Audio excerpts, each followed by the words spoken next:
Nos encontramos en el Puerto Internacional de Santiago, parte del Camino de Santiago de Compostela. Por aquí pasan los peregrinos que quieren cruzar hacia la ruta guipuzcoana, donde encontramos dos caminos: el camino de la costa o camino del norte y el camino del interior. Santiago el Mayor, según una vieja tradición, predicó el cristianismo en la Hispania romana antes de regresar a Palestina, donde fue decapitado. Más tarde sería trasladado su cuerpo nuevamente a las tierras Hispania por sus discípulos y ser enterrado en las costas gallegas. Desde el siglo IX, que fue el descubrimiento del sepulcro, hubo una gran peregrinación, superando incluso la de Jerusalén y de Roma, para observar los restos del apóstol. Gracias a la peregrinación se construyeron a su paso puentes, hospitales, albergues y una serie de asentamientos francos de inmigrantes, y con la cultura que ellos traían se intercambiaron a las culturas muy ricas aquí en el País Vasco, donde se llevaron realmente una tradición muy importante, ya que estos caminos tienen que ver mucho con el aspecto de la naturaleza y de la vida libre. Los dos caminos vienen desde el Puente Internacional de Santiago hasta la Plaza San Juan Herría.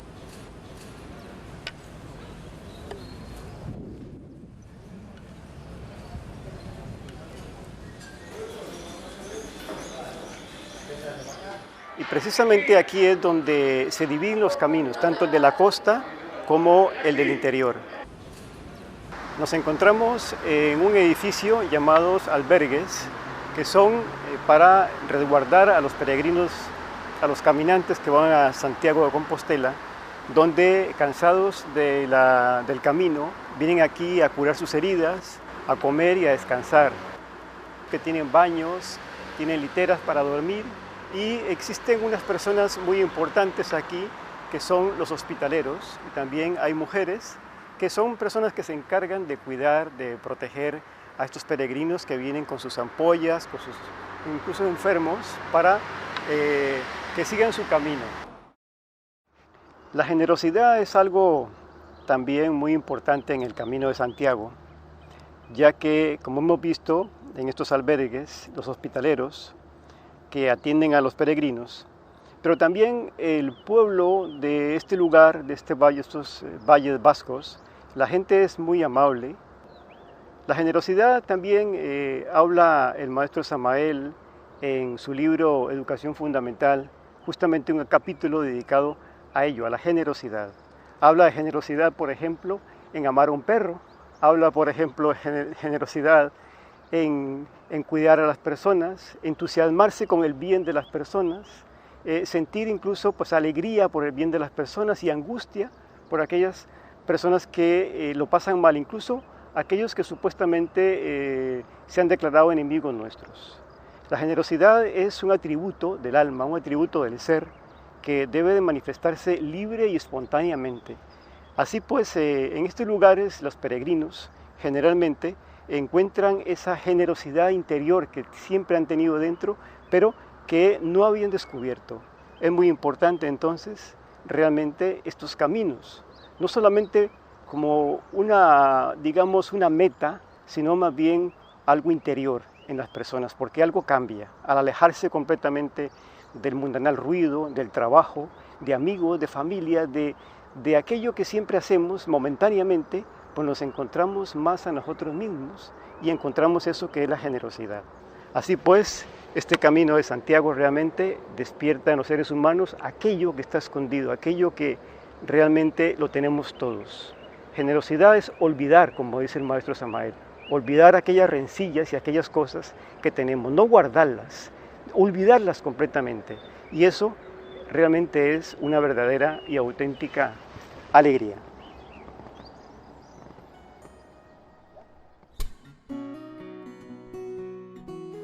Las peregrinaciones jacobeas empezaron en el litoral cantábrico. Una de las rutas más activas en los primeros años de peregrinación fue la que discurría a lo largo de la costa cantábrica. es el camino del norte o de la costa.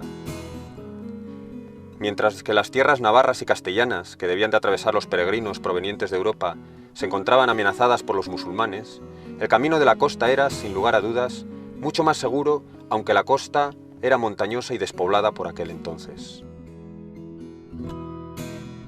De las primeras crónicas que se tienen sobre este camino de la costa data del cronista árabe Al-Idrisi del siglo XIII, que precisamente al describir los principales caminos a Santiago describe el que venía desde Bayona hasta Santiago como uno de ellos.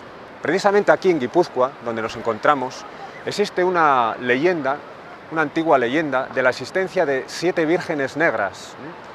El origen de esta leyenda viene de un pueblo del interior, de Ataún, un pueblo que se encuentra cerca de la mágica sierra de Aralar, y se comenta cómo desde allí, de la ermita de San Sebastián, salieron estas 7 vírgenes y hoy en día están colocadas en diferentes ermitas que jalonan rutas que atraviesan Guipúzcoa hacia Compostela. Pues 4 de estas vírgenes negras precisamente se encuentran en este camino de la costa o camino del litoral. Esta virgen era uno de los hitos que buscaban los peregrinos cuando viajaban hacia Santiago, pues existía la creencia de que alejaba las enfermedades hasta llegar a Compostela.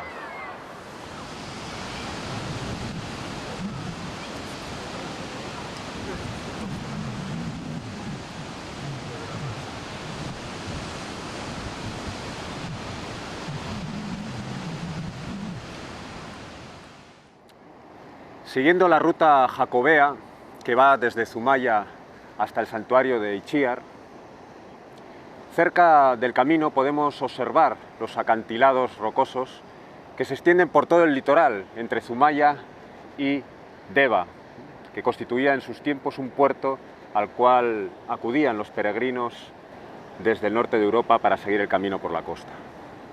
Atesoran millones de años de historia geológica de la Tierra, acumulados en estratos rocosos que reciben el nombre de flis.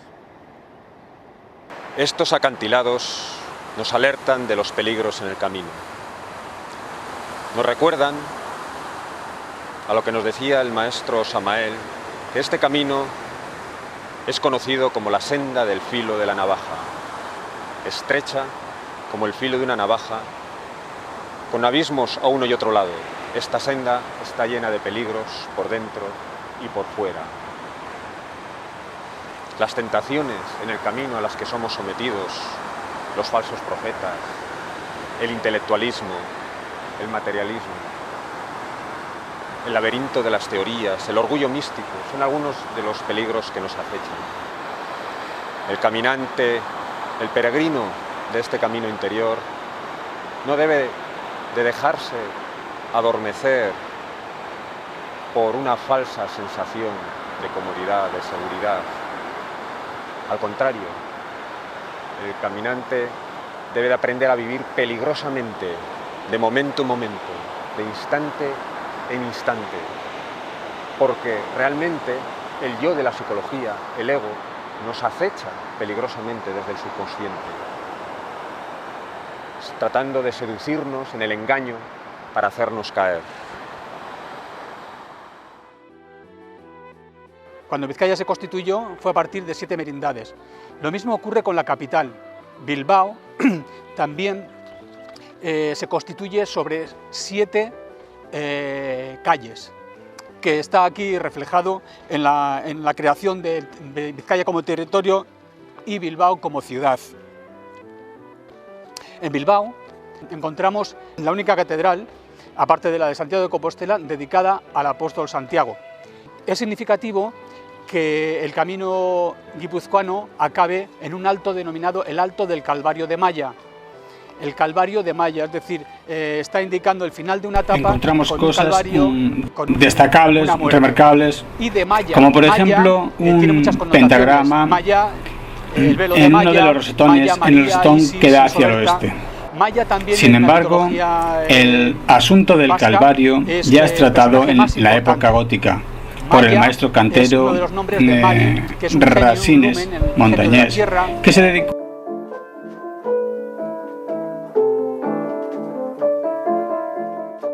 Encontramos cosas destacables, remarcables, como por ejemplo un pentagrama en uno de los rosetones, en el rosetón que da hacia el oeste. Sin embargo, el asunto del Calvario ya es tratado en la época gótica por el maestro cantero Rasines Montañés, que se dedicó a hacer una capilla dentro de la iglesia que tenemos a nuestras espaldas, y el motivo principal de dicha capilla era el Calvario. Es decir, que en este final de la etapa vizcaína encontramos la idea de la muerte. El peregrino se encuentra la idea de la muerte en el camino muy cercana y muy remarcable.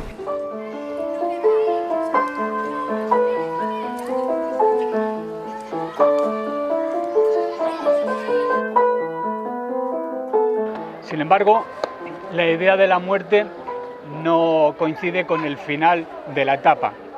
El pentagrama nos estaba indicando al hombre autorrealizado que es el resultado de la transformación de la propia muerte, pero no la muerte en sí.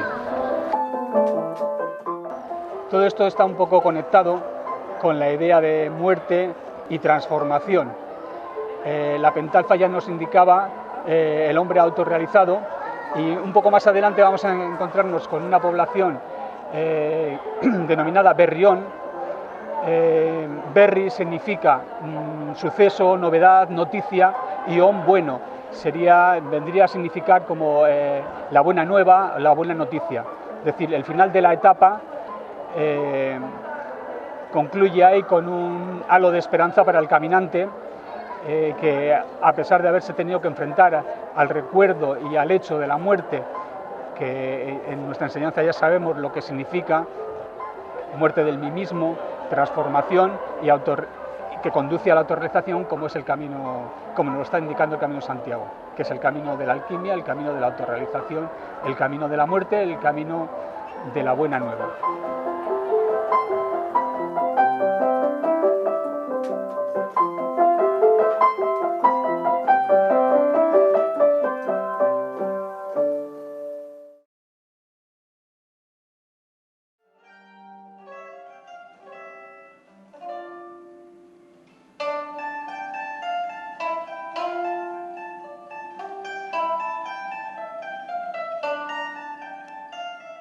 Tras los pasos de la primera etapa, que proveniente de Euskadi Norte, desde Bayona y desde Irún, comenzamos la segunda etapa en Hernani. En este punto está una encrucijada que podemos seguir para hacia el camino del puerto, que nos llevará hacia Urnieta y a la siguiente etapa, que sería hacia Tolosa. Y tenemos aquí pues, dos conjuntos arquitectónicos importantes en Hernani, cuál serían el humilladero de la Santa Cruz, y también podríamos aprovechar para visitar el lavadero llamado Leoca, donde también los peregrinos lavarían sus ropas para proseguir el camino.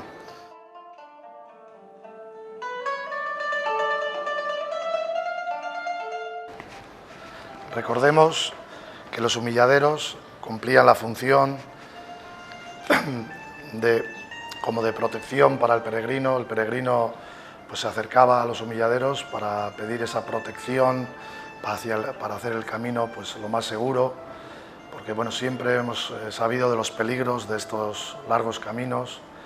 Entonces pues el humilladero de la Santa Cruz nos recuerda la pasión del Cristo, también nos recuerda en el símbolo de la calavera la necesidad de la muerte psicológica por medio de la cruz, de la transmutación sexual, también el negarse a sí mismo, etc. Entonces, pues a modo de los antiguos peregrinos, vamos a hacer una pequeña oración interna para pedir ayuda en este camino interior.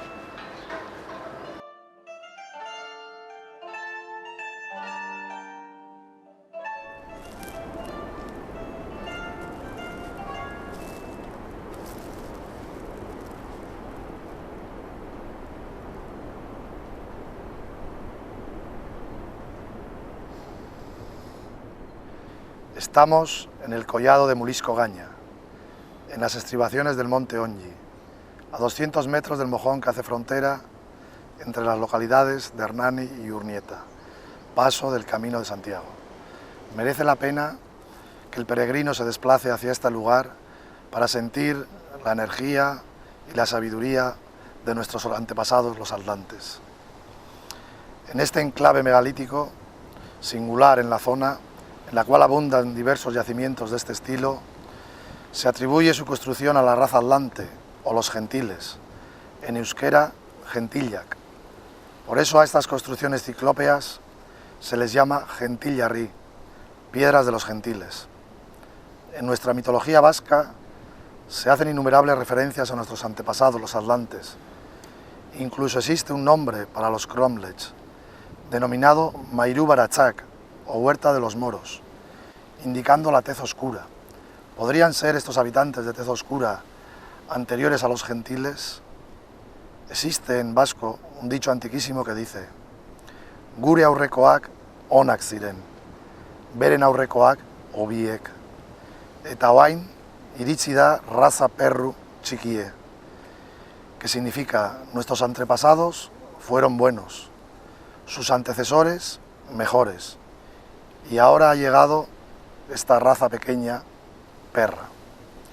Con esto nos quisieron indicar los atlantes la llegada de la raza aria, y según cuentan las tradiciones, al ver el paso de una estrella o cometa en el cielo, comprendieron que su tiempo se había acabado, e ingresaron en las cimas y cuevas de la Sierra de Aralar, en lo que el maestro Samael llama el Agarti, en la cuarta dimensión. Existen muchas leyendas de la convivencia durante un tiempo de los gentiles o atlantes con nuestra raza actual, la raza aria. Estos gigantes de 4 metros enseñaron a la raza aria a cultivar el cereal, la metalurgia, a hacer pan, el uso de los molinos, sierras y otras artes necesarias para la vida cotidiana. Y muchas veces esta raza pequeña se servía de tretas y engaños para ganar en sus apuestas con los gentiles. Entre los diversos personajes mitológicos relacionados con los atlantes, es de destacar la figura de Tártalo, equivalente al Polifemo griego, con un solo ojo en la frente, a Basajaun, señor de los bosques, y su esposa, Basandere. Basoa en euskera significa bosque, Jaun significa señor. Por eso los vascos a Dios le llamamos Jaungoikua, el señor de lo alto.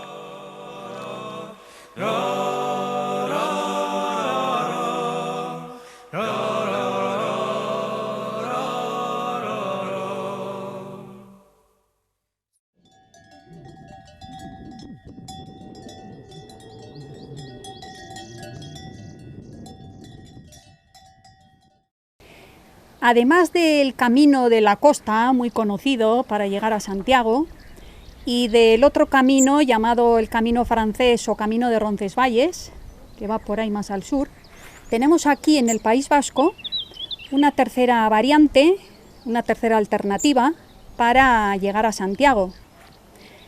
A este camino se le conoce con el nombre de Camino del Interior, Camino de Bayona o Camino del Túnel de San Adrián.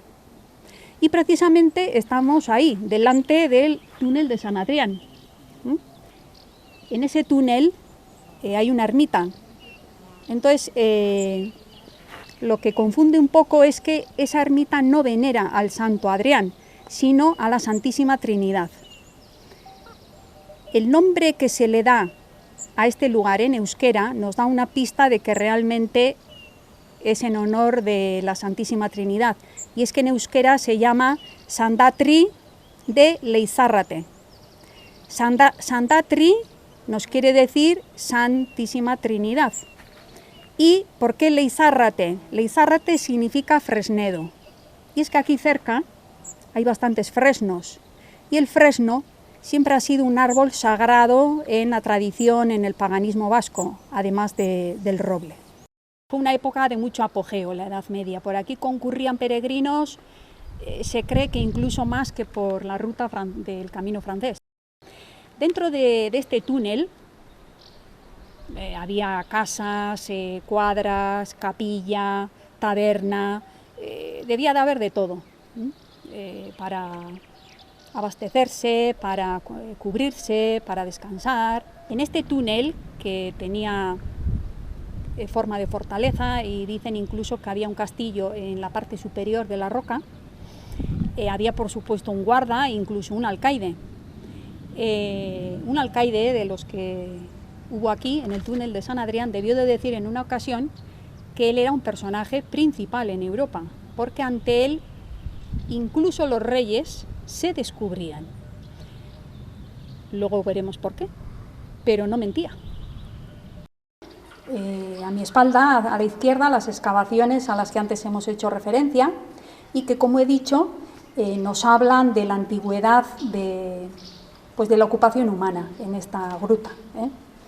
Y las monedas que se encontraron pertenecientes al siglo XI y XII, como he dicho, que era la época de mayor apogeo de peregrinación a través de este túnel o de esta gruta. Detrás, a mi espalda, estaría la ermita de la Santísima Trinidad o Sandatri. En su fachada tiene la concha del Camino de Santiago y al final del túnel se ve la salida angosta, y esa es la explicación a que los caballeros y los reyes se inclinasen, se quitasen el sombrero y se tuviesen que agachar ante los guardas o gobernadores de este túnel. Una vez atravesado el túnel de San Adrián, el peregrino, que viene desde Irún, se dirige hacia la llanada alavesa, adentrándose en tierras de Álava con dirección hacia Vitoria. Los ingenieros romanos trazaron una calzada de la que todavía quedan restos, como se ven en las imágenes. A 500 metros del túnel de San Adrián, aunque ahora ya no queda ningún resto, decían había una capilla llamada la Capilla del Sancti Spiritu. Junto a ella había un asentamiento templario. Por eso, en el año 1503, el Papa Julio II le otorga a dicho lugar el título de priorato. Este título se concedía en la Edad Media a los lugares del Camino de Santiago donde antiguamente había habido algún asentamiento templario, alguna orden de caballería.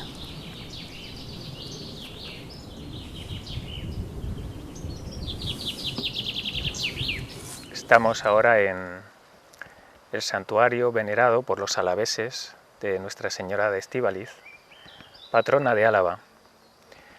Eso es ahora en la actualidad, pero antiguamente el peregrino que atravesaba el túnel de San Adrián desde tierras guipuzcoanas caminaba a través de esa calzada romana que salía desde Burdeos y llegaba hasta Astorga. Aquí esta es otra colina en la cual a lo largo del tiempo pues construyeron este santuario muy venerado de estilo románico, en el que tienen una talla del estilo Andrea Mari, de la Madre Divina, que es la patrona de la provincia. Este lugar acoge ahora mismo un monasterio benedictino en el cual hay un albergue. El caminante aquí se embargaba nuevamente de ese espíritu de introspección, de serenidad, de entrega hacia ese silencio interior que sabemos todos que necesitamos en este camino, en este peregrinar hacia lo que es Santiago, nuestro Santiago interior.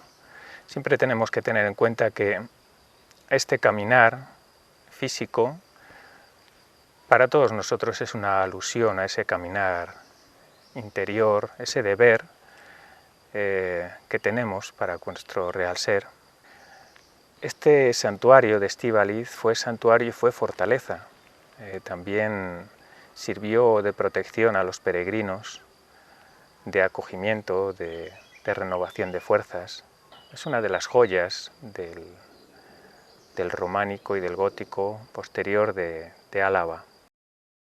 Realmente pues es otra más de esas etapas de este camino alternativo que unía las tierras francesas desde Poitiers, Bayona, Toulouse, la costa de Gascuña, atravesando Irún, y que a través de Vitoria pues terminaba uniéndose con el camino o itinerario habitual francés en tierras riojanas o en tierras burgalesas.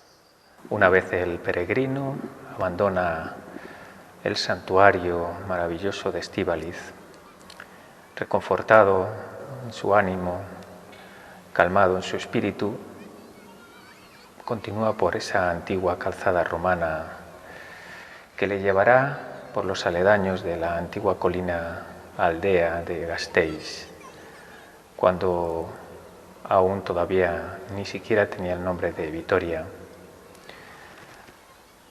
Y finalmente hacía una nueva parada en la ermita que actualmente se conoce con el nombre de San Prudencio.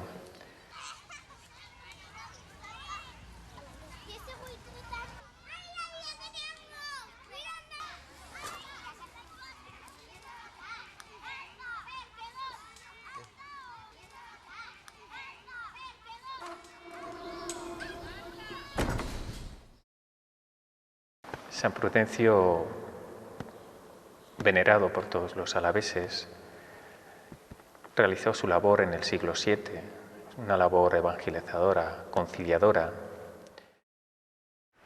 Aquí nuevamente el peregrino descansa en su ánimo, en su espíritu, reposa, valora nuevamente la riqueza y la importancia que es para todos nosotros el silencio interior. Dejar a un lado ese bullicio, esa palabrería, como nos dice el maestro Samael, esa palabrería insubstancial, ambigua, sin sentido, de nuestra mente que a nada nos conduce. En estos lugares es mucho más sencillo apaciguar nuestra mente, calmar nuestro ánimo y dejar que la conciencia comprenda, observe, vea con mucha más claridad todo aquello que sucede normalmente sin que nosotros nos demos cuenta. Este templo en realidad está dirigido directamente al Cristo interior, en sus tímpanos, tanto la ascensión como la bajada a los infiernos, como la resurrección. Mora en silencio. En realidad necesitamos callar nuestra mente, nuestras emociones, nuestros deseos, para llegar realmente a lo que los antiguos nos indicaban, a ese Cristo íntimo que mora en silencio dentro de cada uno de nosotros.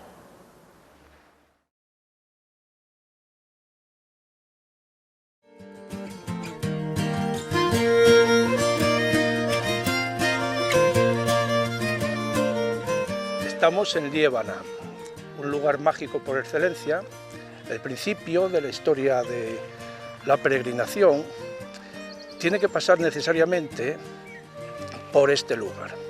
Y se quiere dar una nueva oportunidad, alguien sabe, alguien quiere ofrecer una nueva oportunidad, un grupo de sabios o de iniciados, porque como en toda religión hay una parte exterior y una parte interior, una parte esotérica, han de confluir en algún sitio.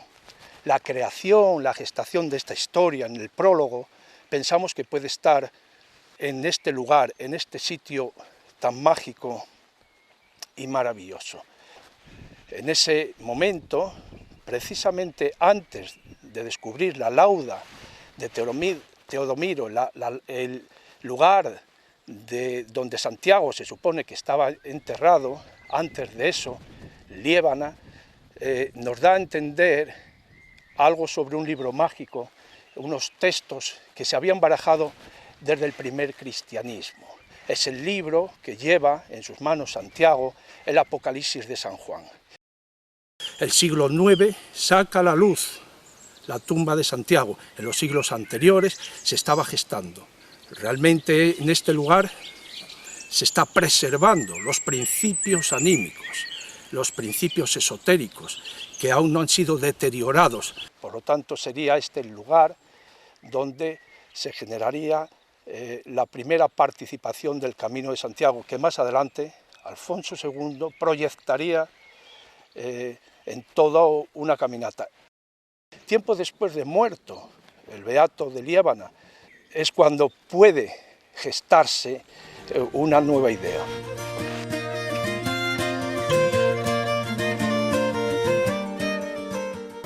Alguna necesidad interior impulsaba al ser humano a buscar estos lugares. La búsqueda instintiva de un lugar, un punto de partida para seguir un camino que realmente colme nuestras esperanzas, nos ofrezca una oportunidad de reconocer una senda de regreso que hemos perdido. Esto mismo tuvo que ocurrir a principios del siglo IX, cuando aparece un hito histórico suficiente para la regeneración. Esas mismas reliquias con el Arca Santa, la Sábana Santa, que fueron custodiadas por los primeros cristianos. Algo tenía que saberse en esa corte para provocar una novedad, algo novedoso. Era el ir a otro lugar partiendo de este sitio, partiendo del Salvador, el Cristo interno. Y aclaremos, la primera con este objetivo, y esa es la novedad, la primera peregrinación oficial, la estirpe genealógica del primer cristianismo gnóstico. Este es el objetivo principal que se ha pasado por alto en la historia. Quien va a Santiago y no al Salvador, visita al criado y deja al Señor. Ellos han querido visitar también las reliquias del Arca Santa y quieren hacer culto, arrodillarse ante el Salvador íntimo. En Asturias todos los caminos se funden y todos los destinos se confunden. Este es el lugar donde acaban los peregrinos, unos y empiezan otros. Es este lugar emblemático por excelencia. Se ha venido a mirar las reliquias, se ha venido a la adoración en este sitio, se ha venido a llevar la fuerza del Cristo, del Señor interno. Es este lugar tan emblemático que solo unos pocos lo saben reconocer en el día de hoy, pero es el sitio por excelencia. Es desde aquí que parten dos sendas, una al camino primitivo, otra hasta la costa, en esta plaza. El camino primitivo fue aquel primer camino que siguió toda la corte regia de Alfonso II el Casto.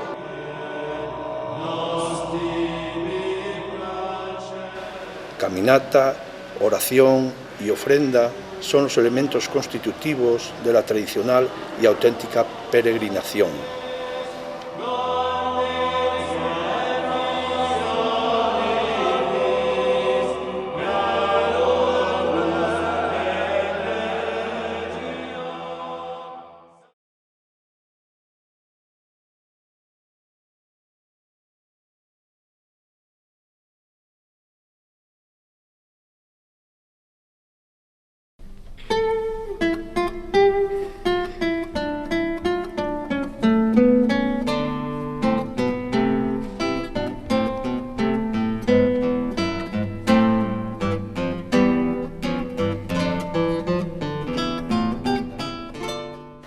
Todo el trazado del Camino de Madrid hasta su enlace con Sagún sigue el rastro de las calzadas romanas. Nos encontramos en Medina de Rioseco, un punto importante en el Camino de Santiago, que desde Madrid nos llevará a abrazar al apóstol tras recorrer más de 600 kilómetros. Vemos la fachada de la iglesia de Santiago, que con su sereno estilo renacentista enmarca la figura del apóstol. En el interior, el peregrino se admira ante el florido retablo barroco, que narra la vida del discípulo de Cristo, que predicó en Hispania.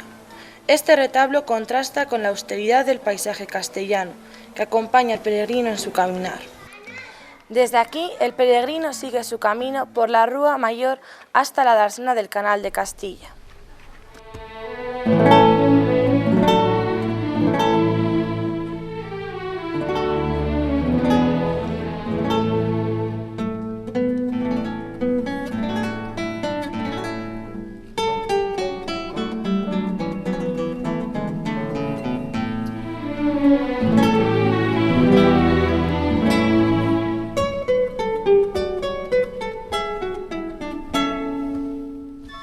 Acompañado del frescor del agua, del canto de los pájaros y de la sombra de los árboles, el peregrino camina paso a paso hacia Santiago de Compostela.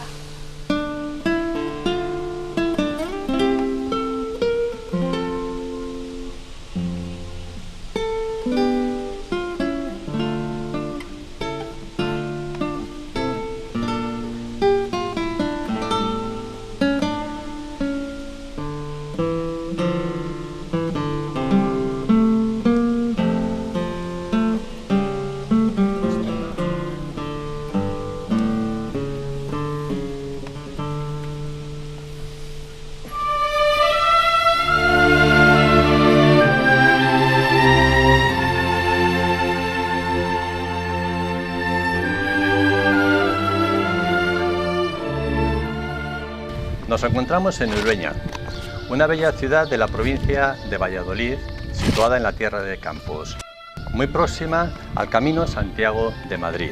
Esta ciudad, amurallada, todavía conserva dos puertas principales de la antigüedad. Una que se encuentra situada al sur, era la puerta de entrada principal por la que accedían, y la otra es esta que vemos a nuestras espaldas, conocida como Puerta del Azogue.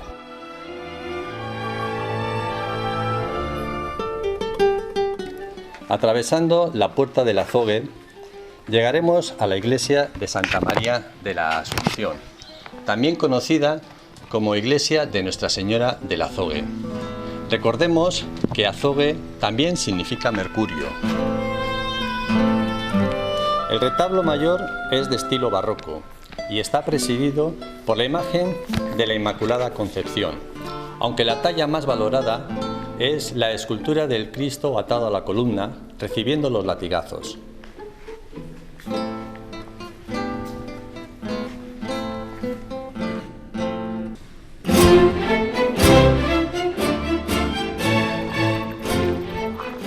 Nos encontramos a 2 kilómetros de Urueña. En pleno campo podemos observar una iglesia que es única en todo Castilla y León. Es de estilo románico, pero estilo lombardo. Es la única iglesia fuera del territorio catalán que mantiene este estilo. En su interior vamos a poder ver unos lienzos relacionados con los desposorios y la visitación de la Virgen María y una misma imagen de la Anunciada.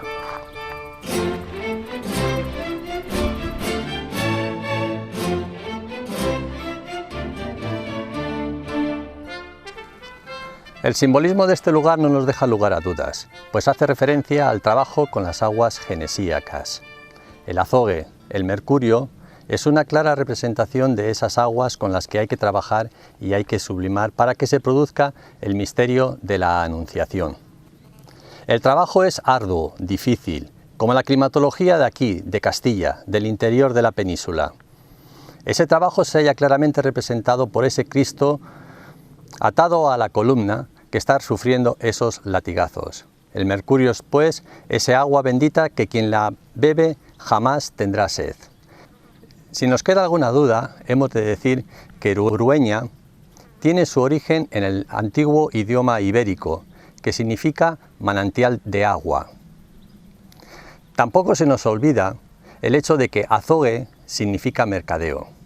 Es extraordinario que haya una iglesia que reciba el nombre de azogue, pues nos recuerda aquella escena de Jesús el Cristo que expulsó a los mercaderes del templo, una clara alusión a la expulsión de los yoes, de los agregados psicológicos. Recordemos que el hombre, nosotros, somos el templo de Dios vivo.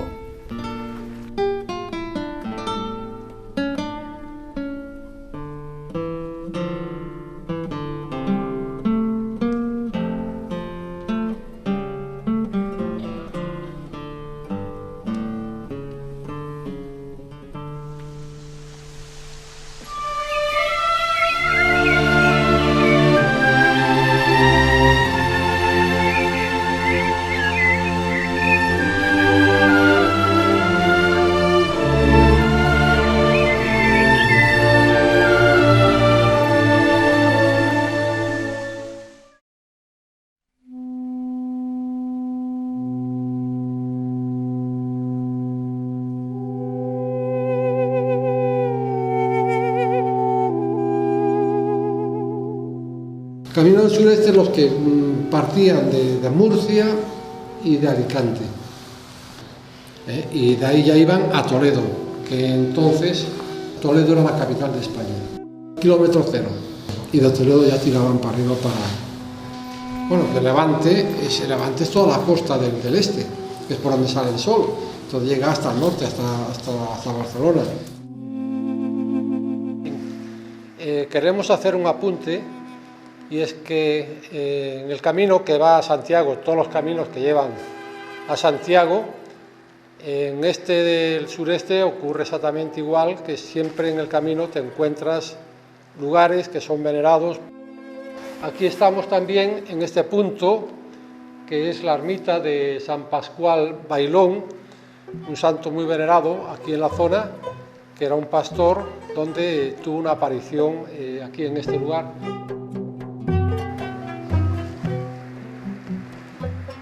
Bien, estamos en esta ermita de San Pascual, que coincide en la trayectoria del Camino de Santiago, pero queremos decir que el peregrino comienza ese camino en la puerta de su casa. El verdadero peregrino es aquel que hace un camino interior, un camino de transformación espiritual, y ese camino no finaliza ni en Santiago ni en Finisterre. Es un camino de transformación que va a durar durante toda la vida. Desde la filosofía que nosotros impartimos, entendemos que esa transformación, ese camino interno que hay que recorrer, lo conforman también las circunstancias de nuestra vida, en nuestra casa, con nuestra familia, en el trabajo, con los compañeros, en el vivir día a día, con todas las circunstancias que acontecen, positivas y negativas, donde tenemos que realizar verdaderamente esa transformación interior. Ese es el verdadero objetivo del peregrino interno.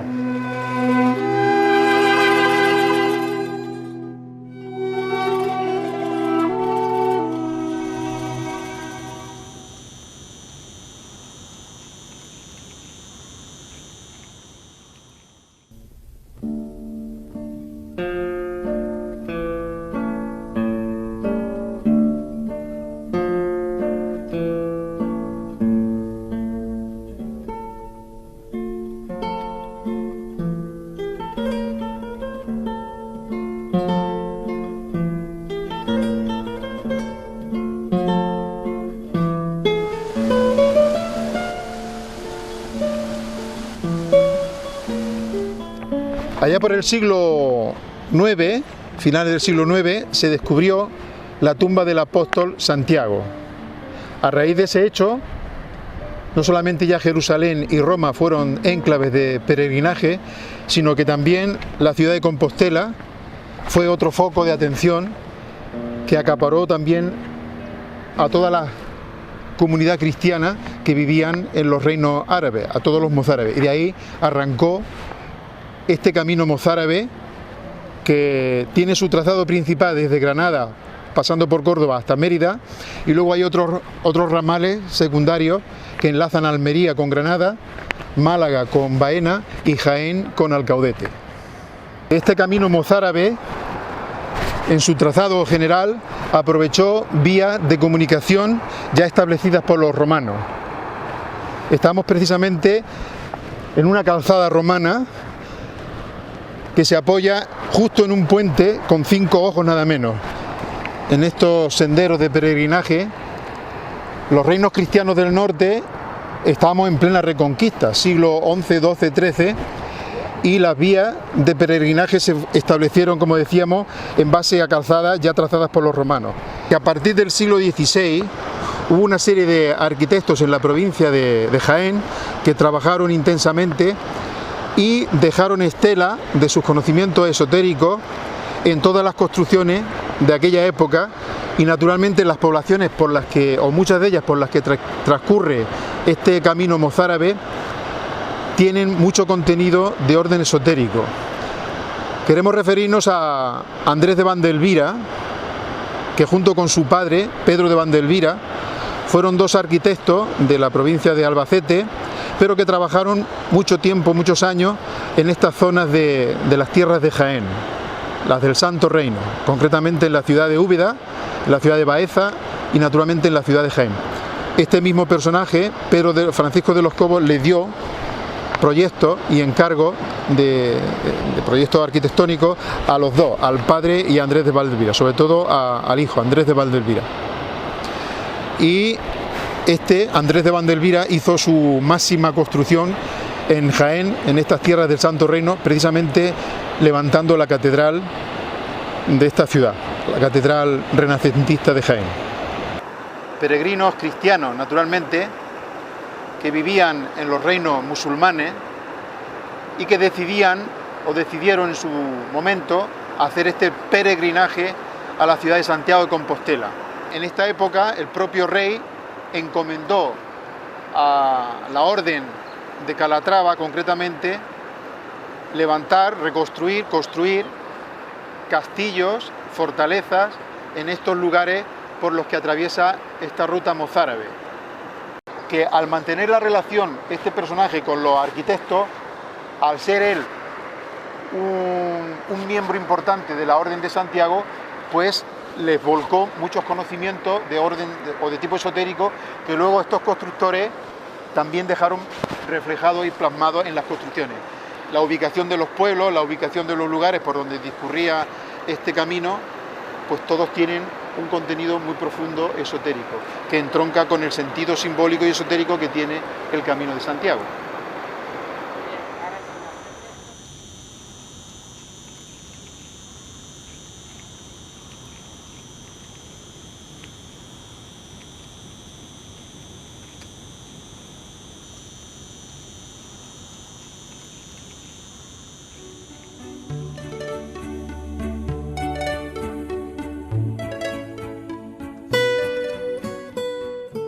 Nos encontramos en este espacio que allá por el siglo XV, mediados del siglo XV, y al igual que hoy está en la zona meridional de España, en la bahía de Cádiz.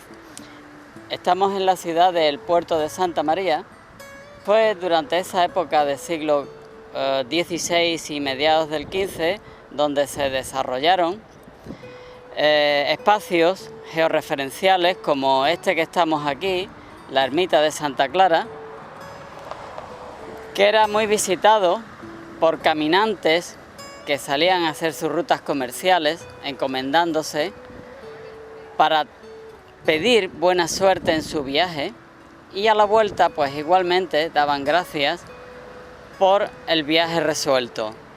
Ya en otras épocas, y esto se averiguó en la restauración del 2009, pues en el interior de esta ermita se hallaron 4 enterramientos de la época visigoda. Estamos hablando del siglo VII y el siglo VI después de Cristo. En esta rehabilitación que se hizo de esta ermita en el 2009, no solamente se encontraron en el interior esos 4 enterramientos de la época visigoda, sino que en el exterior se encontraron decenas y decenas de enterramientos. Y fue en uno de estos enterramientos donde encontramos, justo en la entrada, donde se encontró este enterramiento de mujer con su ajuar funerario, en el cual contenía una reliquia que nos pone de manifiesto claramente el hecho de que hubo gran afluencia de caminantes en las rutas jacobeas. Pues este ajuar funerario contenía una reliquia que era tallada en azabache, el cual siempre se ha tenido como protector para el Camino de Santiago. Y es por eso que se referenció que ya desde aquella época aquí físicamente está establecido ese circuito de caminantes de la ruta jacobea. El peregrino, dejando atrás la ermita de Santa Clara en Puerto de Santa María, Llegando a este punto alto de la bahía, como podemos ver, se dirige a los llanos de Jerez de la Frontera con la intención de llegar a Sevilla, donde comienza la Ruta de la Plata.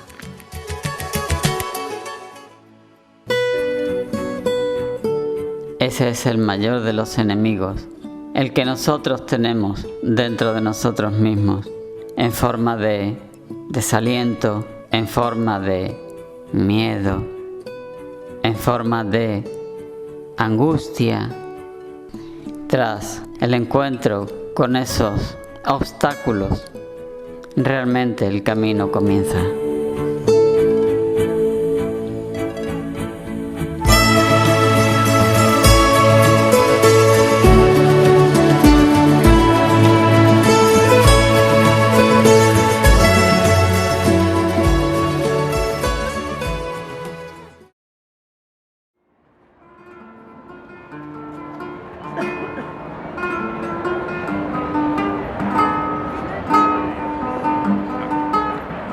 Nos estamos acercando hacia la Catedral de Sevilla, la catedral que se llama Santa María.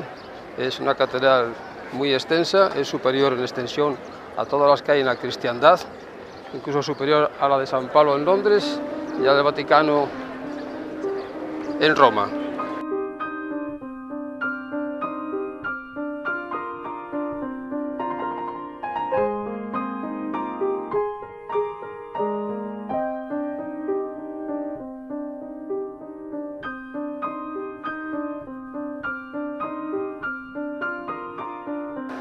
Bien, estamos aquí en la puerta principal de la Catedral de Sevilla, Santa María, donde se inicia y comienza la Vía de la Plata, el Camino de Santiago.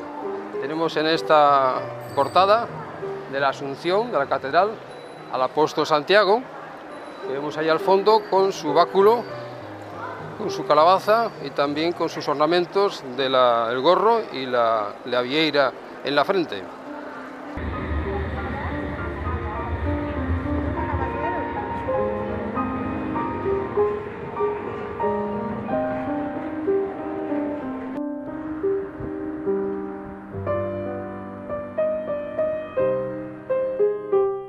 Estamos ya aquí en las afueras de Sevilla, nos encontramos ya una vez pasado el puente de Triana, el punto de partida hacia el Camino de Santiago, hacia Santiago de Compostela, donde marca el monolito la distancia de 1000 kilómetros. A partir de aquí iremos hacia el monasterio de Santiponce, de Isidoro del Campo, y así seguiremos, o sigue el camino hacia Guillena, Camas, etc. Bueno, vamos a aprovechar el Camino de Santiago una vez que salimos de Sevilla, para acercarnos al monasterio de San Isidoro del Campo, que nos coge de paso hacia Santiponce. Ahí encontraremos un lugar muy misterioso, enigmático, donde la Inquisición tuvo mucho que ver con respecto a que en ese lugar se leían y se traducían libros prohibidos. Bueno, pues ya estamos aquí en el monasterio de San Isidoro del Campo, el lugar que comentábamos antes que fue uno de los focos principales de la Reforma. Y en este lugar fue donde salió la primera Biblia traducida al castellano, la Biblia del Oso, traducida por Casidoro de Reina, y que después posteriormente fue revisada y es la que consta actualmente y más difundida por todo el mundo, que es la de Cipriano Valera, la de versión de 1602, y que actualmente vemos en las ediciones que hay, todas del año 1960, la Biblia Reina Valera. En este lugar también fue enterrado el San Isidoro de Sevilla, puesto que esto fue antes una ermita mozárabe, y posteriormente San Isidoro fue trasladado a la Basílica o la Catedral de León, posteriormente.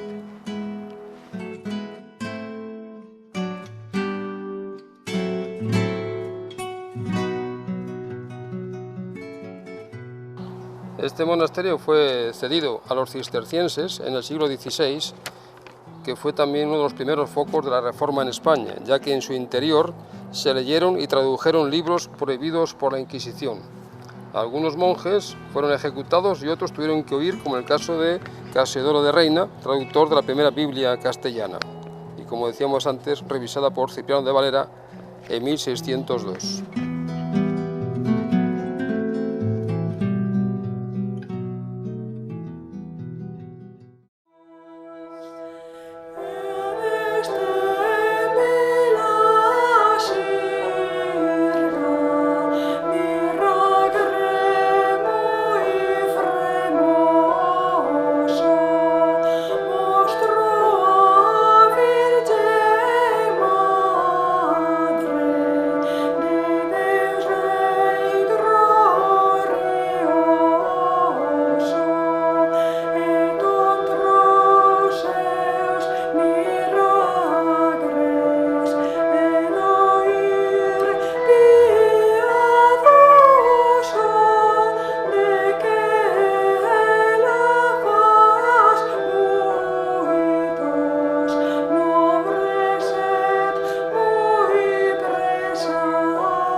Nos encontramos en el puente romano, la entrada de los peregrinos. Este puente es del siglo I, el cual se dice que los peregrinos entraban por esta calzada y llegaban a la iglesia de Santiago. Nos encontramos en la Casa de las Conchas, realizada en 1493 por la familia de Maldonado. Esta casa es de estilo plateresco, renacentista, gótico, es una combinación e incluso morisco. Una de las cosas curiosas de esta casa es las leyendas que se vinculan a la tradición de que en una de las conchas existe una onza de oro. Digamos que esta onza de oro nos viene a significar que realmente dentro de lo que es la alquimia se halla la sabiduría, se halla el oro.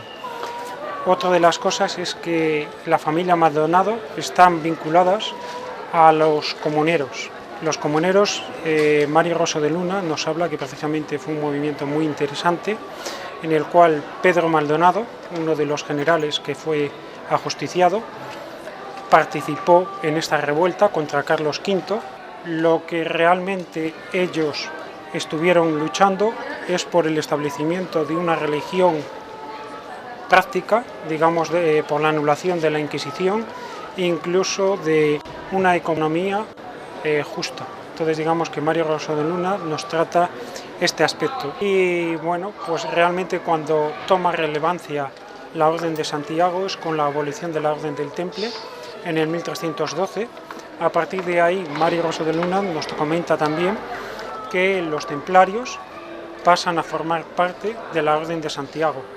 Esta Orden de Santiago es la que hay un montón de personajes muy interesantes, muy importantes, que transmiten un saber, un conocimiento, unos ritos iniciáticos que van a perdurar prácticamente hasta el siglo XVII y XVIII.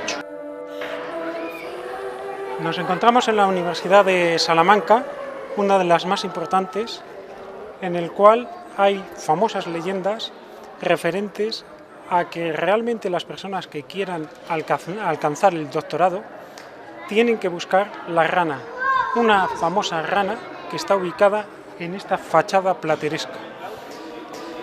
Dentro de lo que es el símbolo a nivel esotérico, realmente sabemos que la rana está ubicado en uno de los pilares. Todos estos pilares simbolizan los dos canales, Ida y Pingalá, y vemos que precisamente la rana simboliza la transmutación. Gracias a las enseñanzas del venerable maestro Samael, sabemos que realmente también la calavera simboliza la muerte psicológica, con lo cual durante muchos años han estado buscando realmente el significado de la rana y por qué realmente el autor puso en la calavera una rana. Entonces, a la luz de lo que es la gnosis, sabemos perfectamente que la rana simboliza la transmutación, la ciencia alquimista. Y por otro lado, para alcanzar la sabiduría, para alcanzar el conocimiento, hace falta morir.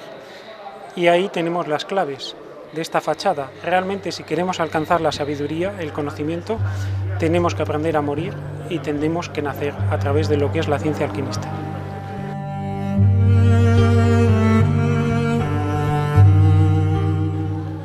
Pero en esta ciudad de Salamanca existe un personaje especial, maltratado por la historia. En esta ciudad mágica, llena de alquimistas, magos, esoteristas, astrólogos, existió el Marqués de Villena. El Marqués de Villena fue maestre de la Orden de Santiago y adquirió unos conocimientos y una sabiduría, según nos cuenta Mario Rosso de Luna, que llegó al conocimiento similar al de un Saint Germain.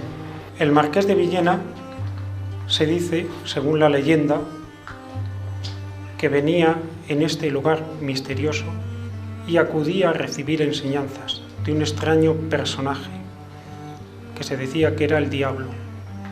Aquí acudía todas las noches, donde era instruido en alta magia, en prácticas ocultas.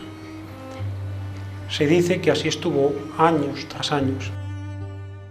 Una vez que transcurría ese tiempo, en teoría el diablo se quedaba con el alma de la persona.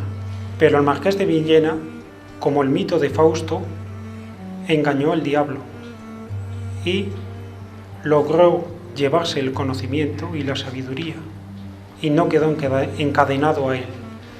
Y según nos cuentan, realmente lo único que se pudo llevar el diablo fue su sombra. Por eso mismo se dice que si uno se encuentra a un personaje por estas calles, por esta ciudad, que no tiene sombra, es el marqués de Villena. Según nos explica Mario Rosso de Luna, realmente la sombra viene a simbolizar la parte negativa. Realmente el marqués de Villena se convirtió en un ser de luz, en un ser de conocimiento, en un ser de sabiduría, y por ello mismo está representado en esta leyenda de esta manera. Hay que tener en cuenta que el marqués de Villena está vinculado a todos los movimientos de alumbrados y heréticos que surgieron en el siglo XV, tanto él como su hijo. Su hijo estuvo involucrado también en esa serie de movimientos que realmente querían una religión práctica.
Perdido en la bruma del tiempo, el Pico Sacro surge ante el peregrino.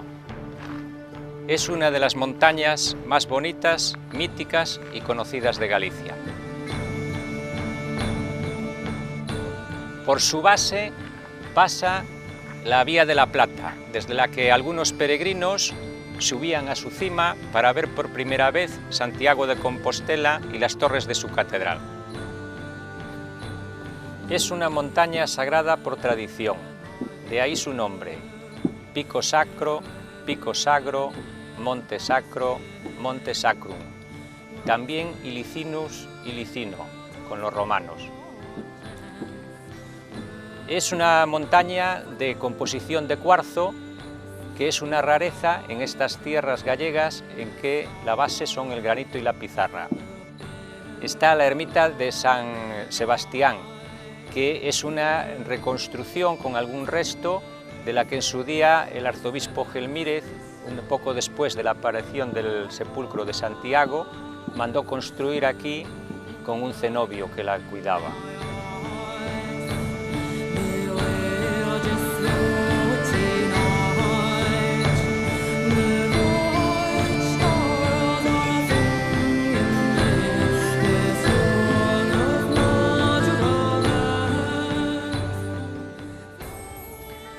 Como se puede ver, en su interior existe una cueva de tradición mágica. Se sigue llamando como en la antigüedad, a Cova dos Mouros o Burato dos Mouros.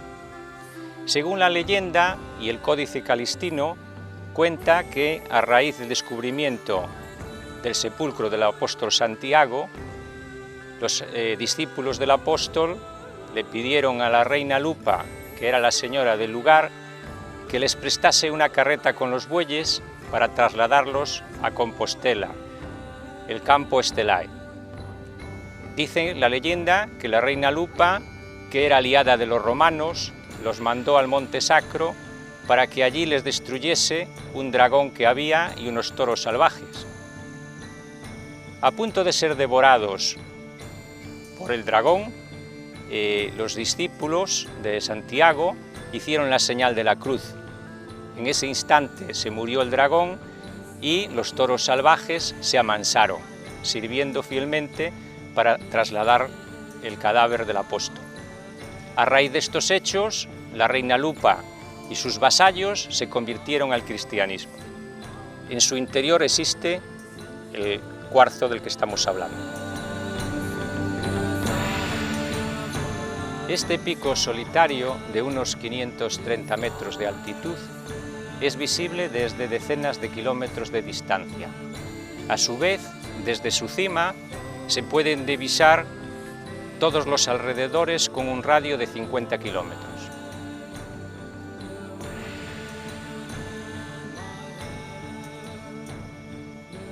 Por estos restos de piedra trabajada, aquí existió un castillo en la época medieval que protegía la entrada a Santiago y a los peregrinos que pasaban aquí por la ladera del monte, como vimos anteriormente, por la Vía de la Plata.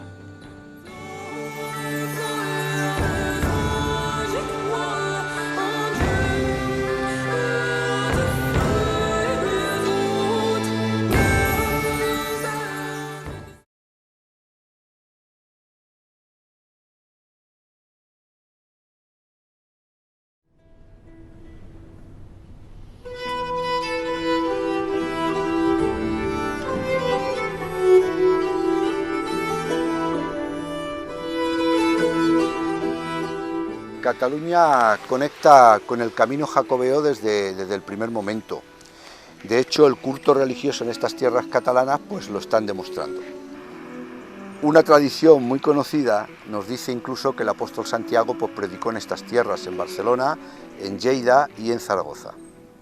De hecho, hubo un abad, el del monasterio del lugar donde nos encontramos, Santa Cecilia, que se llamaba Cesario, y que llegó precisamente a Santiago en el año 999, y esto está debidamente documentado en los anales de allí, de la ciudad de Santiago de Compostela. La peregrinación se consolida en Cataluña, podemos decir, a partir de la pacificación del Valle del Ebro y de la conquista de Zaragoza a los musulmanes. A partir de ese momento, esto es el siglo XIII, empieza ya un fluido de peregrinos por estas tierras, ¿verdad? Y bueno, no debemos olvidar que estas tierras mágicas y legendarias de Montserrat eran el punto de partida de esa peregrinación, porque desde el año, aproximadamente desde el año 1022-1024, ya existía el monasterio de Montserrat como tal, fundado por los benedictinos, y que bien sabemos que el lema principal de esta orden benedictina era ora et labora, reza, ora y trabaja. Y aquí eran acogidos muy bien todos los peregrinos que llevaban para poder luego continuar ese transitar hacia Santiago de Compostela. En el monasterio de Montserrat tenemos precisamente una virgen que es llamada tradicionalmente por los catalanes la Moreneta, y viene por su color, que es oscuro, y que fueron unas vírgenes verdaderamente que tuvieron su esplendor durante los siglos XI y XII. Son vírgenes románicas, con unas características muy interesantes y que realmente nos están llamando a la idea de la Virgen como tierra fértil, es decir, la Virgen Negra, la tierra fértil, ¿verdad? Y a la idea cosmogónica también de la Virgen como madre de la tierra. Desde el punto de vista más esotérico, más interno, podríamos decir, de esta vivencia, de esta peregrinación interna, nos están reflejando aquella parte más oscura de nosotros mismos que los antiguos alquimistas conocían muy bien y que hablaban de la imperfección de la materia, que había que perfeccionar. Es decir, la obra tenía 4 colores fundamentales: el negro, el blanco, el amarillo y el rojo. y cuando ese rojo era dado, pues ellos decían que se había recibido el donum Dei, el don de Dios, es decir, tenían la sabiduría para poder realmente llegar al Santiago interior. Esta Virgen de Montserrat no es una excepción, y en ella misma posee los 4 colores. Si la observamos podremos ver que tiene el color negro representado en su rostro y que tiene el color blanco, dorado y rojo en lo que es la toga, la corona y la indumentaria que lleva. Todas estas vírgenes negras también tienen un aspecto muy interesante e importante, y es que todas tienen un niño en el regazo. Ese niño es el Cristo que debe de nacer, como bien sabemos, al interior de toda persona que quiera realizar este peregrinaje de forma completa.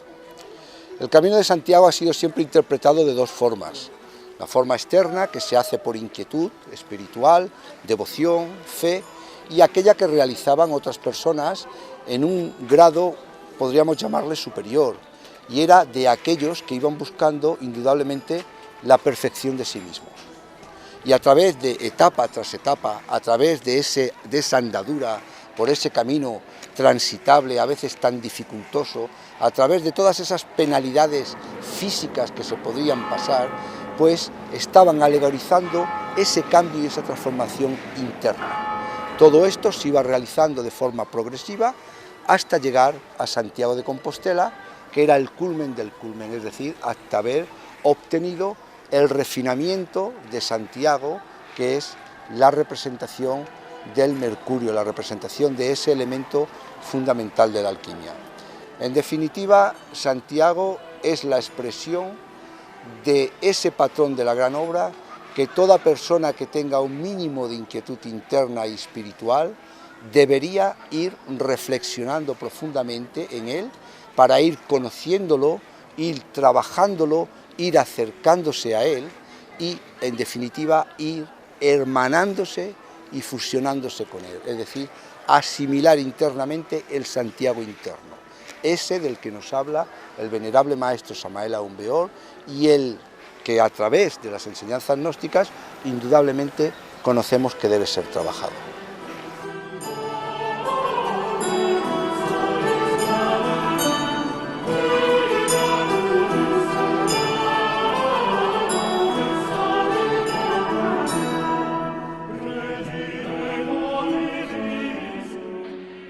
El Camino de Santiago es la vía espiritual y cultural por excelencia en Europa.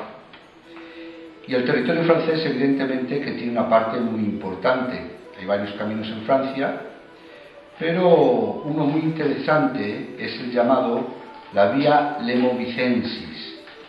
Y al principio de esa vía tenemos una abadía muy conocida, que es la abadía de Vézelay, Limoges. Esta abadía de estilo románico está dedicado a María Magdalena y es del siglo XII, pero fue fundado en el siglo IX por un caballero, Girard de Roussillon, y su esposa Berthe. Después fue destruido y reconstruido en la colina de Vézelay. Es como abadía benedictina. Desde el siglo IX es un lugar de devoción, pero su fama creció cuando empezaron los rumores que las reliquias de María Magdalena, la pecadora, descansaba en la abadía. Entonces, este lugar de Vézelay realmente es importante por la figura femenina, ¿no?, de María Magdalena. Junto a los grandes hombres siempre hay grandes mujeres, como Buda, que siempre fue acompañado por su esposa y discípula Yasodhara. ¿Por qué no el rabí de Galilea no tendría María Magdalena como esposa? También encontramos en el Evangelio de Felipe que 3 mujeres caminaban continuamente con Jesús. Su madre, María, la hermana de esta, y María Magdalena, que designa como su compañera. Claro, esto es muy interesante porque, esotéricamente hablando, existe un libro que se llama el Pistisofía, y que se le atribuye a Valentín, y está toda la antigua doctrina del gnosticismo. Y por ejemplo, en esta Epistisofía encontramos cómo María Magdalena tiene la misma importancia que cualquiera de los discípulos de Jesús. Es una figura crucial, interpreta salmos, interpreta bienaventuranzas y está siempre acompañando a Jesús. Y para colmo de los colmos, en el 2012 se han encontrado unos fragmentos de unos papiros, como aquellos que en su tiempo se encontraron en Nag Hammadi. Hay una controversia, no se sabe si son a 100% fideles o no, como tú sabes, pero realmente Jesús por primera vez dice: mi esposa María, y tú que serás capaz de ser mi discípula. Es lógico, ¿no? Que hombre y mujer... Sí, todo tiene la misma posibilidad y el camino está hecho para los dos. Claro, no, es impensable que ese camino de Santiago, que esa peregrinación que en realidad es interna y que es la de la exaltación, el perfeccionamiento y la realización del ser humano, se pueda realizar simplemente de forma separada. Yo creo que tiene que ser siempre entre hombre y mujer, ¿no? Cada uno, peregrino y peregrina, hombre y mujer, debe realizar su propio camino interior.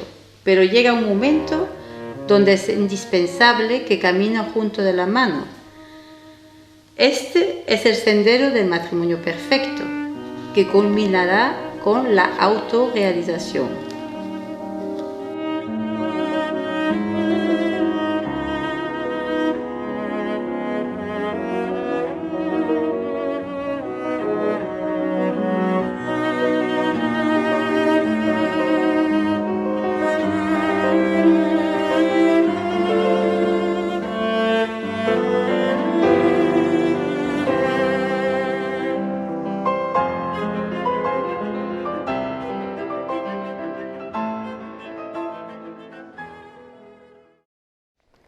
Vamos a hablar seriamente de un camino muy importante y muy interesante desde el punto de vista espiritual y también desde el punto de vista material y artístico también, que es el Camino de Santiago. El Camino de Santiago es un camino realmente de iniciación y muchos personajes pues transitaron por ese camino pues para aprender y también pues para avanzar en ese camino esotérico. Por ejemplo, podemos tener en cuenta dos personajes de la historia muy importantes. Los dos maestros peregrinos de los cuales me gustaría hablar pues son Dante y San Francisco de Asís. Dante realmente no llegó a hacer el Camino de Santiago, sin embargo sí que hizo en uno de sus libros, que es La vida nueva, una distinción muy importante entre lo que es peregrino, lo que es romero y lo que es palmero. Un peregrino es, según Dante, aquel que va a Santiago, el que camina hacia Santiago, el palmero hacia Jerusalén y el romero hacia Roma. Por eso vemos que el sentido estricto de la palabra peregrino es, desde la Edad Media, aquel que hace el Camino de Santiago.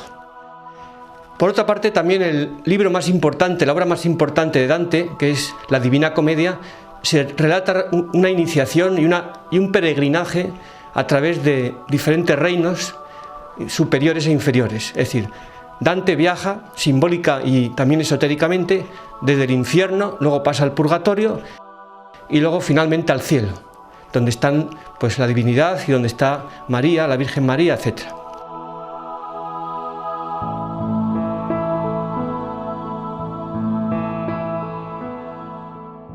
Bien, vamos a hablar ahora del maestro más interesante en relación al Camino de Santiago, que es San Francisco de Asís. San Francisco de Asís, a diferencia de Dante, que no llegó a realizar la peregrinación por España, a Santiago de Compostela, sí realizó efectivamente esa peregrinación. Pasó por diferentes lugares de España y en algunos de esos lugares por donde pasó, como por ejemplo en la provincia de Guadalajara, pues se edificó una iglesia en su honor. San Francisco de Asís fue un personaje muy peregrino, no solamente a Santiago de Compostela, llegó hasta Egipto y allí pues tuvo una serie de encuentros muy importantes con algunos personajes de la corriente musulmana e incluso con autoridades, ¿no?, musulmanes, en la época de las cruzadas. Allí en Santiago de Compostela tuvo lugar unas experiencias muy interesantes y muy elevadas delante del sepulcro del santo. Allí incluso, según dice, llegó a recibir una serie de revelaciones del propio Santiago de Compostela. Como todos sabemos, San Francisco de Asís fue el fundador de la orden franciscana, una orden de carácter religioso, místico, y al mismo tiempo también tenía aspectos esotéricos. Fue reconocida por la Iglesia Católica y por eso pues, tuvieron la capacidad de extenderse, a diferencia de otras órdenes o otras escuelas que tuvieron que encerrarse debido a las persecuciones a los grupos de tipo más esotérico. Sin embargo, fue una orden netamente esotérica, y la peregrinación a Santiago nos muestra también ese carácter esotérico, porque grandes iniciados y alquimistas viajaron a Santiago pues, para experimentar una serie de experiencias místicas y esotéricas elevadas que tuvieran relación con la alquimia, como el mismo Nicolás Flamel. San Francisco de Asís, uno de sus aspectos más importantes, de sus características más importantes, fue realmente la muerte del ego, la desnudez total para llegar a una aniquilación total. Y eso es lo que predicó desde el principio. Y eso es lo que a los monjes y a sus discípulos les enseñó, que hay que morir en sí mismo. Y eso lo demostró incluso al final de su vida, porque al final de su vida todo el mundo quería enterrarlo en un sepulcro, en todos los pueblos por donde pasó su cuerpo muerto, quisieron llevarlo a sus pueblos para enterrarlo ahí. Sin embargo, él quiso que únicamente le enterraran en la tierra, envuelto en su hábito marrón, en su hábito que era como un saco, y allí meterlo directamente en la tierra. Por otra parte, tuvo unas experiencias tan trascendentales que incluso dentro de la Iglesia Católica se le ha considerado el segundo Cristo, el santo más importante después del Cristo.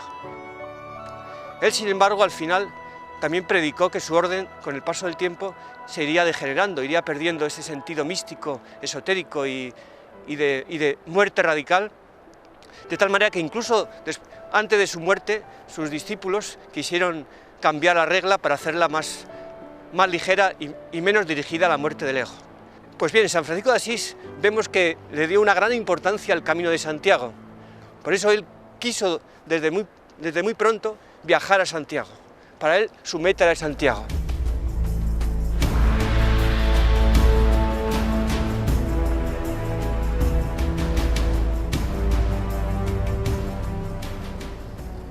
Estamos en el extremo noreste de la península ibérica, el Cabo Creus.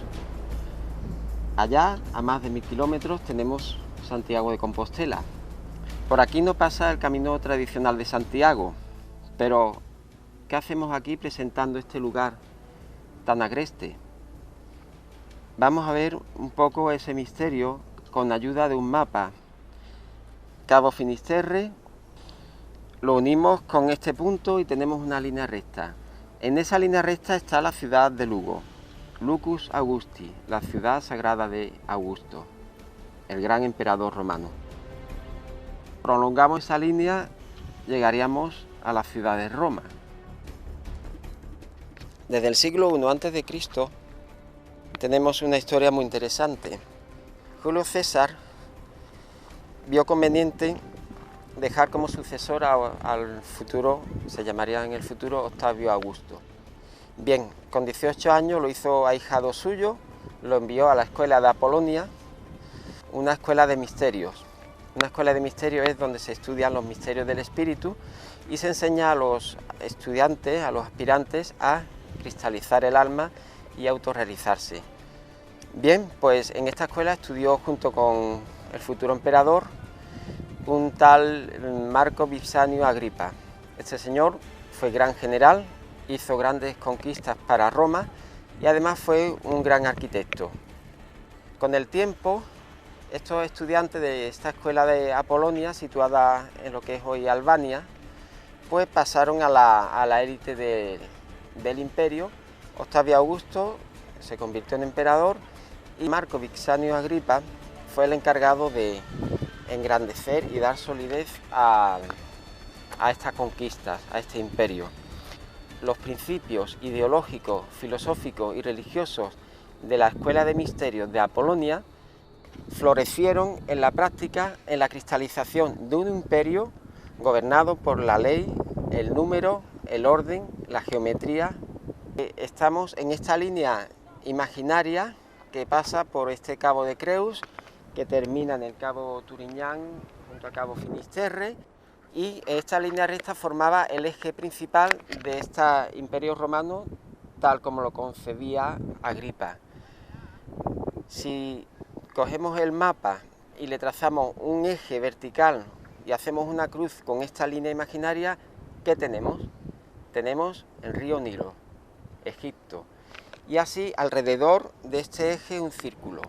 Ese círculo era el modelo ideal del Imperio Romano y casi coincidía con las tierras conquistadas por Roma.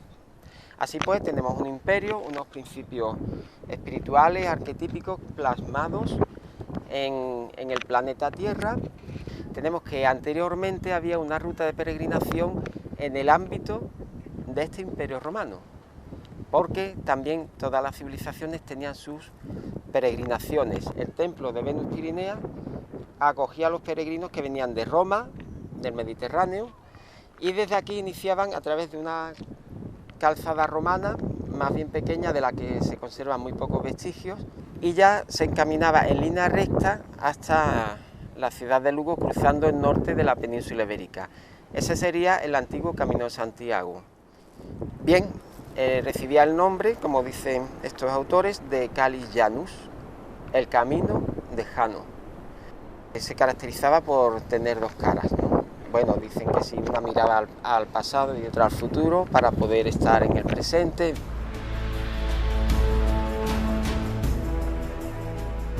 Los peregrinos llegaban aquí a estas tranquilas aguas, a unos minutos de Cabo Creus, y aquí comenzaban su camino iniciático, rumbo a la ciudad sagrada de Lugo, rumbo al cabo Turiñán, donde estaba el Ara Solis, el altar del sol, fin del Calis Janus, fin también hoy día del Camino de Santiago.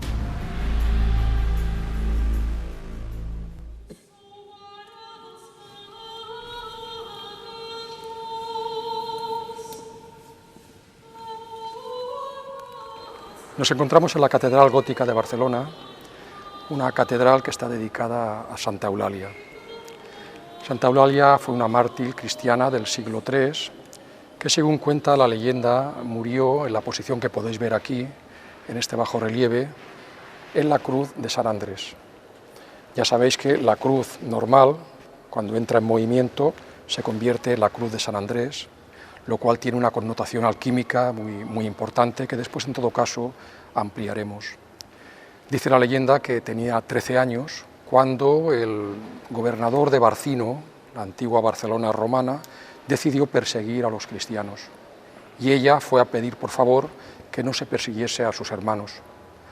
El gobernador le pidió que renegase de su fe, cosa que ella no hizo, por lo tanto la sometió al martirio. Y como tenía 13 años, la sometió a 13 martirios. Uno de ellos, precisamente, fue el último en la que muere ya en la cruz, crucificada en la cruz de San Andrés. Pero la historia de Santa Eulalia es mucho más interesante y está muy relacionada y ligada con el Camino de Santiago, como ahora vamos a poder ver.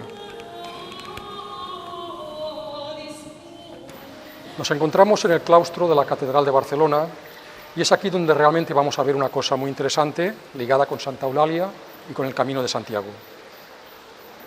Bueno, lo interesante de este claustro son estas 13 ocas que se encuentran aquí, a mi espalda, y que guardan relación con la historia de Santa Eulalia.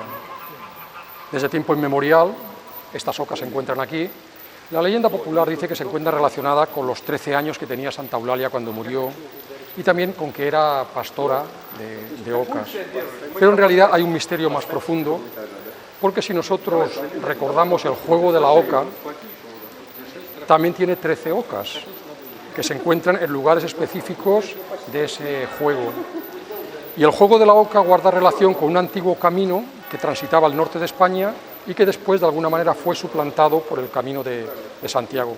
Es el llamado Calis Janus, o el sendero de Jano, que iba desde el Cap de Creus hasta el cabo Turiñán en Galicia. Una de las cosas interesantes es que el número 13 está muy relacionado en el arcano 13 del tarot con la inmortalidad o con la muerte psicológica. Esto nos invita a pensar que el sacrificio o martirio de Santa Eulalia, con su posición de muerte en cruz, es una invitación precisamente al trabajo de la muerte psicológica, ya que el maestro Samael nos habla mucho de la cruz de San Andrés y de los procesos de la muerte íntima relacionadas precisamente con ese signo. Y después de la relación que hemos establecido entre las 13 ocas, el arcano número 13, la cruz de San Andrés y la muerte psicológica, hay un símbolo, leyenda y también ceremonia anual que se celebra en esta fuente, que es muy interesante. Dice la tradición que la oca era un animal consagrado al dios Geb en el antiguo Egipto y que fue la primera ave que surgió del huevo cósmico en el inicio de la creación. Una vez al año, en esta fuente, se coloca en un chorro de agua un huevo que se sostiene bailando sobre el agua y es la ceremonia del Oukombaya, ¿no? Lo interesante es que vemos aquí a San Jordi, San Jorge, muy relacionado también con la ciudad de Barcelona, montado en su caballo y de alguna manera traspasando con la lanza fálica al dragón luciférico, que es otro símbolo que nos invita a comprender los misterios de la muerte psicológica.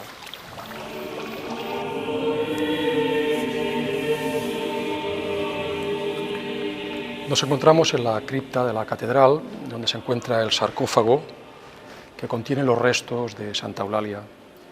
Una cosa muy interesante es que el término de Eulalia o nombre de Eulalia viene del griego, la que bien habla, y esto establece una relación muy interesante con las antiguas sibilas, de las cuales curiosamente se dice que hay 13 sibilas que guardan concordancia con las 13 ocas.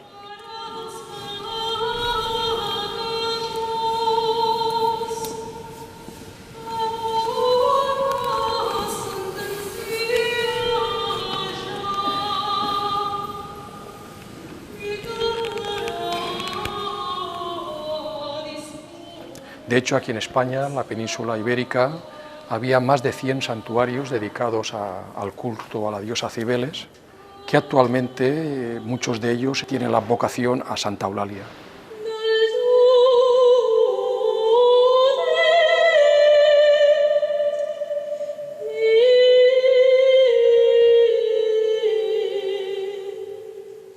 Estamos a orilla del Ebro, a orillas del río Ebro. La ciudad de Zaragoza se llama la capital del Ebro porque se encuentra precisamente más o menos a la mitad de su curso. Este río es el que dio nombre a la península ibérica y aquí ocurrió hace unos 2000 años aproximadamente un evento muy relacionado con lo que es el Camino de Santiago. Santiago sabemos que se dice que está enterrado en Santiago de Compostela, pero aquí lo que tenemos es que estuvo en persona el apóstol Santiago, según la tradición. Este edificio que tenemos detrás, el Pilar, un edificio inmenso, enorme, que está aquí en honor de una visión, de una experiencia que tuvo el apóstol Santiago, aquí en persona. Entramos ya en el terreno de la leyenda. La Virgen es de 1435 y se encuentra, aunque no se ve, sobre una columna, que es el objeto principal de adoración, el Pilar. Está claro que querían señalar un punto especial, el punto exacto donde Santiago se le apareció la Virgen, que todavía estaba viva en Tierra Santa, y ese es el punto exacto que se respetó y que ahora está integrado dentro de esta Basílica del Pilar y está marcando precisamente ese punto tan especial, ¿no? Ese punto energético, diríamos hoy. La verdad es que Zaragoza era el punto de confluencia de varias rutas, ¿no? Los que venían de Barcelona, los que venían de Tortosa, Castellón, confluían todos aquí en Zaragoza para dirigirse hacia Logroño y al camino tradicional. La única razón por la que perdió importancia Zaragoza como ruta, como punto del Camino de Santiago, es que precisamente se convirtió en un punto de peregrinación por sí mismo. Y esto arrancó sobre todo a partir de un milagro que podemos ver aquí detrás, se llama el Milagro de Calanda. Miguel Pellicer, que estuvo muchos años pidiendo aquí en la Puerta del Pilar, en el siglo XVII, tuvo un accidente y perdió una pierna, y una noche soñó que se untaba la pierna con aceite de las lámparas que se ponían a la Virgen, se ofrendaban a la Virgen, y al día siguiente amaneció con la pierna entera, que está certificado que perdió la pierna en un accidente y que después la recuperó. Entonces, a partir de toda esa época es cuando se llegó a crear este enorme edificio por la cantidad de peregrinos que acudían directamente a adorar a Santa María del Pilar, la Virgen que se levanta sobre una columna. Es el momento en el que el peregrino, que ya pues se va dirigiendo hacia tierras de La Rioja, camino de Santiago, pues puede reflexionar un poquito, profundizar acerca del profundo significado que podemos encontrar detrás de esta leyenda, de esta tradición. Hay un testimonio de una mística, Ana Catalina Emmerich, de una mística alemana que vivió a finales del siglo XVIII, principios del XIX, que es un testimonio que está reflejando la vivacidad de una persona que percibía con los ojos del espíritu lo que está detrás de la apariencia de las cosas. Dice así: he visto más tarde a Santiago en gran peligro, a causa de una persecución y tempestad contra los fieles de Zaragoza. He visto al apóstol rezando de noche con algunos discípulos junto al río, cerca de los muros de la ciudad. Pedía luz para saber si debía quedarse o huir. Él pensaba en María Santísima y le pedía que rogara con él para pedir consejo y ayuda a su divino Hijo, Jesús.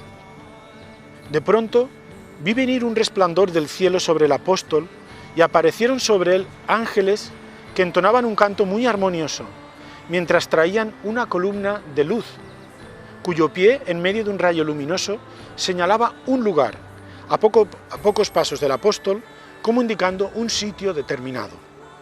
La columna era bastante alta y esbelta, de un resplandor rojizo, con vetas de varios colores, y terminaba arriba como en un lirio abierto, que echaba lenguas de fuego en varias direcciones.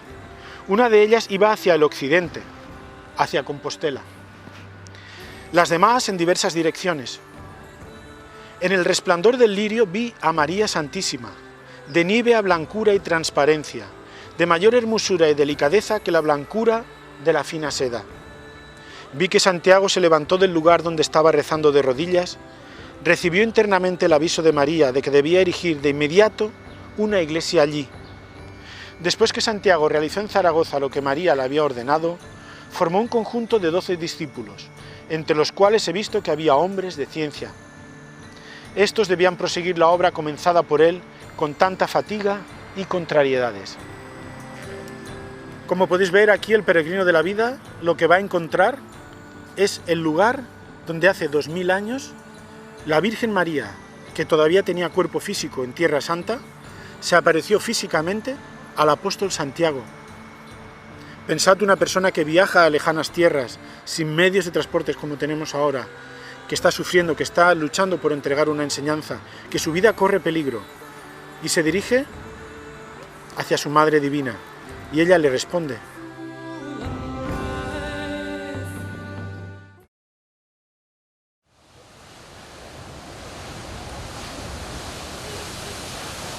Finisterre, donde termina la tierra y el mar comienza. Esta es una de las definiciones de este mítico, mágico y simbólico lugar de la Costa de la Muerte en Galicia. Era el último reducto de la tierra conocida en la antigüedad, la punta más occidental de la Europa continental. También es el último lugar de un itinerario marcado por la Vía Láctea en el cielo, situación esta que hace que culturas antiguas, primitivas, la buscasen en su busca de culto a la naturaleza y a la divinidad, creando centros de veneración y adoración. Hay registros históricos que en el año 136 a.C. aparece una legión romana como primera crónica registrada, y entonces en este asentamiento aparece lo que posteriormente ha sido la ciudad de Dungio. Entre los años 438 y 448 gobernó Galicia el rey suevo Requila, y está registrado que puso un castigo a los habitantes de la ciudad de Dungio por haber destruido los templos celtas y arrianos. Estos registros históricos que acabamos de citar demuestran que este punto de Finisterre, Finisterrae, el fin de la tierra, ya era el lugar de culto y veneración de otras religiones de civilizaciones antiguas anteriores al cristianismo, como punto mágico y de veneración a la naturaleza. Dice la leyenda, la tradición, que el general romano X Junio Bruto el primero en llegar a estas tierras de conquistar Galaecia, donde estaban los celtas nerios, que cuando vio el sol meterse debajo del mar, quedó conmovido por esta situación y tuvo una visión de la vida distinta. Esto es lo mismo que le suceden a los peregrinos actuales, que una vez que llegan al final del camino y después de quemar sus pertenencias en este fin del mundo, finisterrae, también se dan cuenta de lo perecedero y encuentran la fuerza y la necesidad de esa búsqueda interior que le lleva a algo más trascendental.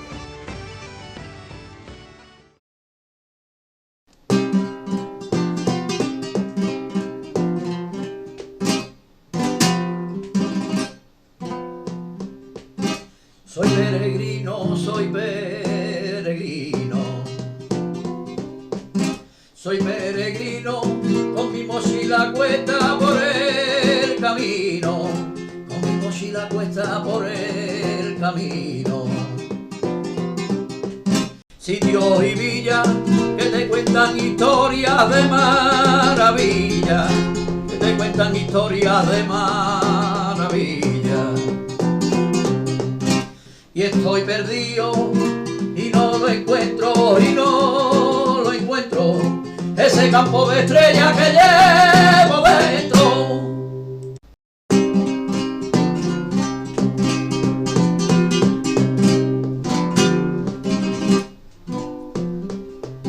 Corto de vista, corto de vista, corto de vista, quien acaba el camino como turista, quien acaba el camino como turista. Como turista, aunque su Compostela y esté en la lista, aunque su Compostela y esté en la lista. Y lo he encontrado, y estoy dentro, y estoy dentro. El apóstol Santiago está